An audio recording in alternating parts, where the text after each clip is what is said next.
মিতু, এই বরফ শীতল ফ্রিজে তুমি পাশে না থাকলে আমি তো কবেই জমে পাথর হয়ে যেতাম।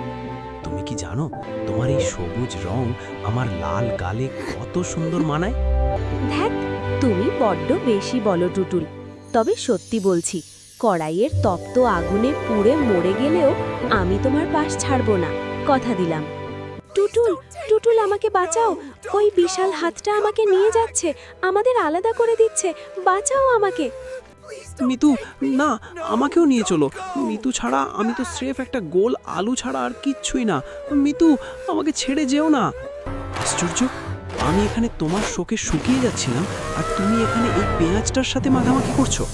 এই তোমার ভালোবাসা মিতু, এই তোমার প্রতিজ্ঞা? টুটুল, তুমি ভুল বুঝছো, আমি ইচ্ছা করে এখানে আসিনি। আর এই পেঁয়াজ ভাই তো জাস্ট পাশের সিটে বসেছিল, বিশ্বাস করো আমাকে।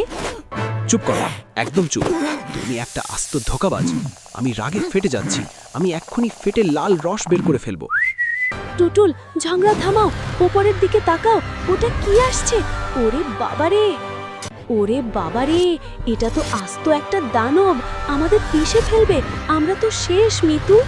টুটুল, আমি তোমাকে ধোঁকা দিইনি, আমরা সবাই এখন একসাথে পিষ্ট হতে যাচ্ছি। বুঝতে পেরেছি মিতু, আমাদের আলাদা করার ক্ষমতা কারও নেই। কড়াইয়ে না হোক, অন্তত এই বাটিতে তো আমরা একসাথেই মিশে যাব।